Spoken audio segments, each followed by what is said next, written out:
சுமங்கலாவின் உங்கள் குழந்தையும் ஆகலாம் என்ஜினியர் ஸ்காலர்ஷிப்.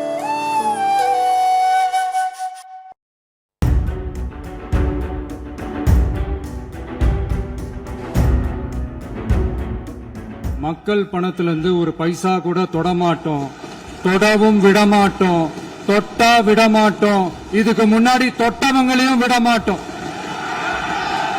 உங்க அப்பா இங்கதான் இருப்பாருன்னு சொன்னாங்க, அதான் தேடிக்கிட்டு இருக்கேன். எங்க உங்க அப்பாவையா காணோம்? இல்லங்க, எங்களுக்கும் நக்கலா நையாண்டியா சம்பந்தம் இல்லாத குட்டி கதை இதெல்லாம் எங்களுக்கும் பேச தெரியும். தமிழ்நாடு சட்டப்பேரவை கூட்டத்தொடரின் கடைசி நாளான ஜூன் 23ஆம் தேதி ஆளுநர் உரை மீதான விவாதத்திற்கு முதலமைச்சர் விஜய் பதிலுரை ஆற்றினார்.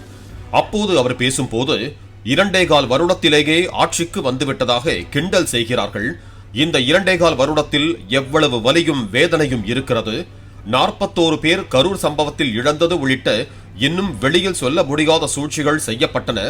எல்லாவற்றையும் தாண்டித்தான் இந்த இடத்திற்கு வந்திருக்கிறோம் என சுட்டிக்காட்டினார். 2.25 வருஷத்துல ஆட்சிக்கு வந்துட்டீங்கன்னு ரொம்ப கிண்டலா கேலியா சிலர் பேசுறாங்க.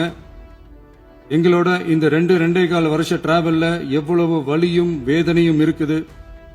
நம்மளோட மக்கள் சந்திப்புக்கே அவ்வளவு இடையூறு, அவ்வளவு தடைகள், ஊர் உலகத்துல யாருக்கும் இல்லாத ஒன்னா நமக்கு மட்டுமே தனியா ஸ்பெஷலா எக்ஸ்க்ளூசிவா நிறைய நிபந்தனைகள், நெருக்கடிகள், கட்டுப்பாடுகள், நம்மளை சந்திக்க வர்ற மக்களுக்கு சரியான பாதுகாப்பு இல்லாம, நம்ம கூட்ட நிகழ்ச்சிக்கு போதுமான பாதுகாப்பு இல்லாமன்னு இன்னும் வெளியே சொல்ல முடியாத நிறைய சூழ்ச்சிகள் எல்லாத்தையும் தாண்டி தான் நாம் இந்த இடத்துக்கு வந்திருக்கிறோம். பட் ஸ்டில் மைல்ஸ் டு கோ.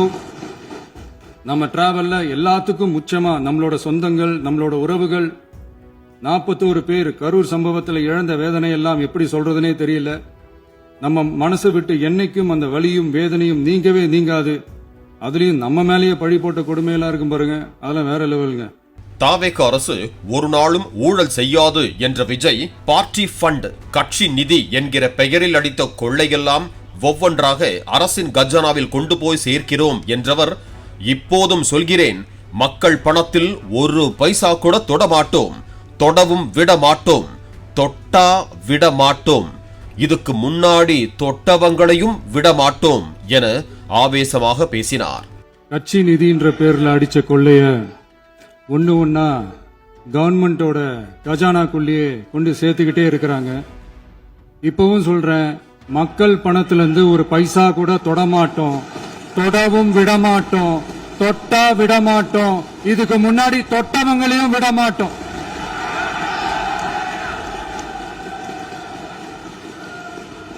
ஒவ்வொரு ஊழலா வெளியில வரும் போலே, ஒவ்வொரு வேஷமா கலைஞ்சிரும் போலே, இங்க இருக்கிற நிறைய பேரு நடுங்கி போய் இதுல நம்ம மேல அவதூறு வேற. மேலும் பேசும்போது புதியதாக ஒரு வெப்பன் கொண்டு வந்திருக்கிறார்கள், அவர்கள் தயவால் தான் நம்ம ஆட்சி நடக்கிறதாம், மக்கள் தயவால் இந்த ஆட்சி நடந்து கொண்டிருக்கிறது, மனசாட்சி உள்ள சக்திகளால் இந்த ஆட்சி நடந்து கொண்டிருக்கிறது, நாங்கள் தான் அனுப்பி வைத்தோம் என்கிறார்களே, அனுப்பி வைத்தவர்களுக்கு அமைச்சர் பதவி கொடுத்தால் ஏன் கதறுகிறீர்கள், ஏன் இவ்வளவு கதறல்ஸ் எனவும் கேள்வி எழுப்பினார். அதேபோல சமூக நீதி அரசு, சமூக நீதி அரசு என சொல்லிக் கொள்கிறவர்களை பார்த்து கேட்கிறேன், நமது பட்டியலின சகோதரர்களுக்கு எத்தனை அமைச்சர் பதவி கொடுத்தீர்கள் என சொல்ல முடியுமா? நமது அரசு 8 அமைச்சர் பதவி கொடுத்தது என சுட்டிக்காட்டினார். இப்ப புதுசா ஒரு வெப்பன் ஒண்ணு கொண்டு வந்திருக்காங்க, அது என்ன தெரியுமா? அவங்க தயவால தான் நம்ம ஆட்சி நடக்குதாம், மக்கள் தயவால இந்த ஆட்சி நடந்துகிட்டு இருக்கு. மனசாட்சி உள்ள சக்திகளோட ஆதரவால இந்த ஆட்சி நடந்துகிட்டு இருக்கு. நாங்க தான் அனுப்பி வச்சோம், நாங்க தான் அனுப்பி வச்சோம் அப்படின்றாங்களே, அனுப்பி வச்சவங்களுக்கு மினிஸ்ட்ரியில இடம் கொடுத்தா ஏன் கதறீங்க? ஏன் இவ்வளவு கோபம், ஏன் இவ்வளவு கதறல்ஸ்? இதுல இன்னொரு முக்கியமான விஷயம், மார்க்சிஸ்ட் கம்யூனிஸ்ட் கட்சி நமக்கு ஆதரவு கொடுத்தது சுயேட்சையா எடுத்த முடிவுன்னு சொல்றாங்க. அதே மாதிரி இந்திய கம்யூனிஸ்ட் கட்சி நமக்கு ஆதரவு கொடுத்தது சுயேட்சையா எடுத்த முடிவுன்னு சொல்றாங்க. இதுல எங்க இருந்து நாங்க தான் அனுப்பி வச்சோம், நாங்க தான் அனுப்பி வச்சோம்னா புரியலையே. மக்களுக்கு நல்லா புரியும், எல்லாத்தையும் தெளிவா பார்த்துக்கிட்டு இருக்கிறாங்க. இந்த சமூக நீதி அரசுன்னு சொல்றவங்கள பார்த்து கேக்குறேன், நம்ம பட்டியலின சகோதரர்களுக்கு எத்தனை அமைச்சர் பதவி கொடுத்தீங்கன்னு கொஞ்சம் சொல்ல முடியுமா? ஆனா நம்மளுடைய அரசுல 8 அமைச்சர் பதவிகள் யாருக்கு? நம்ம பட்டியலின சகோதரர்களுக்கு. எல்லாம் நம்ம அண்ணன், நம்ம தம்பி, நம்ம தங்கச்சிங்க. அண்ணல் அம்பேத்கர் அவர்களுடைய கிட்டத்தட்ட 100 ஆண்டு கால கனவு இப்ப நிறைவேறி இருக்கு. ஊழலே செய்ய மாட்டோம், நேர்மையாக இருப்போம் என்பவர்களால் மட்டுமே கூட்டணி ஆட்சி அமைக்க முன்வர முடியும். ஆட்சியிலும் பங்கு, அதிகாரத்திலும் பங்கு கொடுக்க முடியும் என்றார். அத்தோடு மக்கள் நமக்கு ஓட்டு போட்டது தப்பு என்கிறார்கள், குடும்பம் குடும்பமாக ஆதரித்தது தப்பு என்கிறார்கள். எம்ஜிஆர் அவர்கள் வெற்றி பெற்ற போதும் மக்களை இப்படித்தான் தப்பு தப்பாக பேசினார்கள். 50 வருடங்களாக ஒரே டெக்னாலஜி எல்லாம் மாறி எங்கேயோ போய்கொண்டிருக்கிறது, கொஞ்சம் டெக்னிக்கையாவது மாத்தினால் நல்லா இருக்கும் பாஸ் என கிண்டல் அடித்தார். மக்களால் நிராகரிக்கப்பட்டு மக்களால் அகற்றப்பட்டவங்களுக்கு ஒண்ணு சொல்லிக்கிறோம், தப்பே செய்ய மாட்டோம், ஊழலே செய்ய மாட்டோம், நேர்மையா தான் இருப்போம், நியாயமா தான் இருப்போம் அப்படின்னு சொல்றவங்களால மட்டும்தான் கூட்டணி ஆட்சி அமைக்க முன்வரும். ஆட்சியிலையும் பங்கு, அதிகாரத்திலையும் பங்கு கொடுக்க முன்வரும்.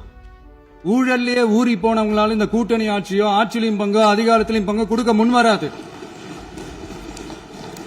மெஜாரிட்டி இருந்தாலும் தரமாட்டாங்க, மெஜாரிட்டி இல்லனாலும் தரமாட்டாங்க. கேட்டா ரெடிமேடா ஒரு பதில் ஒண்ணு வச்சிருப்பாங்க, கூட்டணி ஆட்சியை மக்கள் விரும்ப மாட்டாங்கன்னு. அதே மக்கள் தான் இப்ப அவங்கள பார்த்து சிரிக்கிறாங்க. இங்க நம்மளை பத்தி அவதூறு பரப்புறதோட மட்டும் இல்லாம இப்ப நம்ம மக்கள் மேலேயும் அவதூறு பரப்ப ஆரம்பிச்சிட்டாங்க. மக்கள் நமக்கு ஓட்டு போட்டது தப்பான், குடும்பமா நமக்கு ஆதரிச்சது தப்பான்.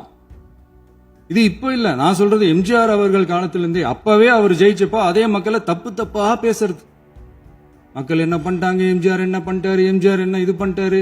50 வருஷமா ஒரே டெக்னிக்கா.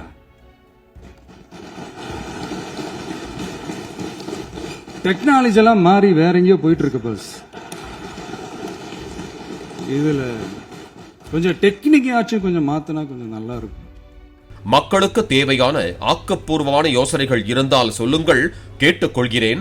ஆனால் நக்கல், நையாண்டி, சம்பந்தம் இல்லாமல் பேசிவிட்டு முதலமைச்சர் பதில் சொல்லவில்லை என சொல்லக்கூடாது என்றவர் ஒரு குட்டி கதையை கூறினார்.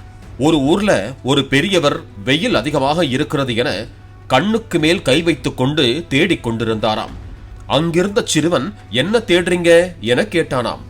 அது ஒண்ணு இல்ல தம்பி, உங்க அப்பா இங்கதான் இருப்பார்னு சொன்னாங்க, அதான் தேடிக்கிட்டு இருக்கேன், உங்க அப்பாவை காணோம் என முன்னாள் முதலமைச்சர் ஸ்டாலினையும் எதிர்க்கட்சி தலைவர் உதயநிதியையும் சீண்டும் விதமாக பேசினார். மக்களுக்கு யூஸ்ஃபுல்லா இருக்கிற மாதிரி இந்த ஆக்கப்பூர்வமான கருத்துக்களோ, ஆக்கப்பூர்வமான யோசனைகளோ இருந்தா சொல்லுங்க, அதை நாங்க டெஃபரெண்டா எடுத்துக்கிறோம். ஆனா அதை விட்டுட்டு இந்த நக்கலு, நையாண்டி, சம்பந்தம் இல்லாத பேச்சு இதெல்லாம் பேசிட்டு அப்புறம் முதல்வருக்கு பதில் சொல்ல தெரியல அப்படின்னா அப்புறம் என்ன சோஃபா மாடல் ஆட்சியா?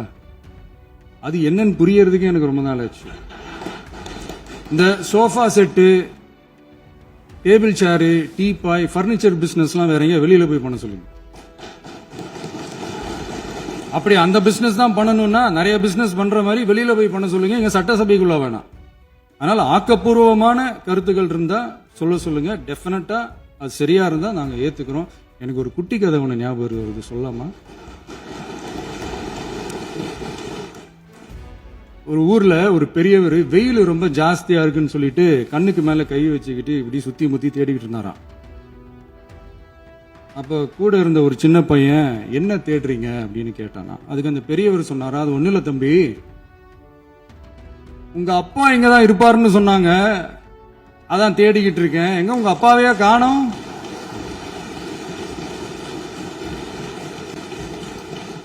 இல்ல எங்களுக்கும் நக்கலா, நையாண்டியா, சம்பந்தம் இல்லாத குட்டி கதை இதெல்லாம் எங்களுக்கும் பேச தெரியும்.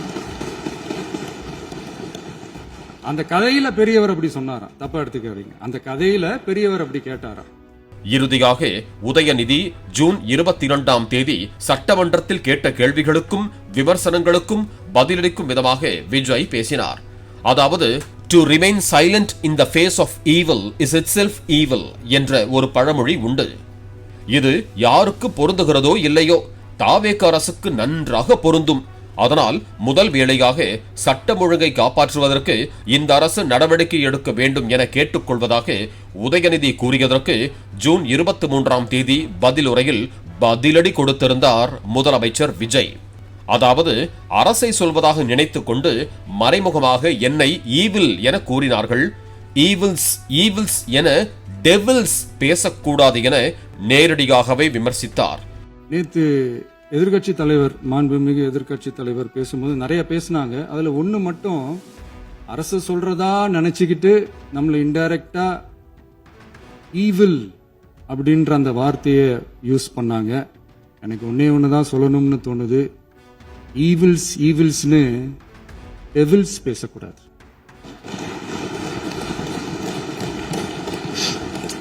இப்படி பேசிக் கொண்டிருக்கும் முன்பே எதிர்க்கட்சி தலைவர் உதயநிதி உள்ளிட்ட திமுக எம்எல்ஏக்கள் வெளிநடப்பு செய்த நிலையில் அதை சுட்டிக்காட்டி பேசிய முதலமைச்சர் விஜய் அவர்கள் இருந்திருந்தால் ஒரு ஆக்ஷன் செய்ய வேண்டும் என தோன்றியது. எல்லாரும் போய்விட்டார்கள், அதை செய்து காட்டலாமா என சபாநாயகரிடம் அனுமதி கேட்டுவிட்டு காங்கிரஸ் கூட்டணி சீட்டு பேச்சுவார்த்தை குறித்து ஊடகங்கள் எழுப்பிய கேள்வியின் போது ஸ்டாலின் கையை அசைத்து காட்டிய அந்த வைரல் ரியாக்ஷனை விஜய் செய்து காண்பித்துவிட்டு அமர்ந்தது சமூக வலைதளங்களில் வைரலாகி வருகிறது.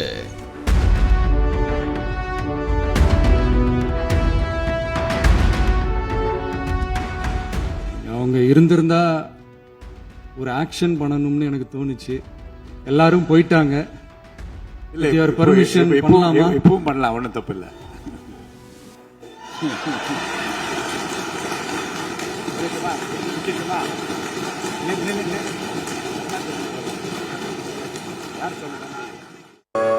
சுமங்கலாவின் உங்கள் குழந்தையும் ஆகலாம் என்ஜினியர் ஸ்காலர்ஷிப்.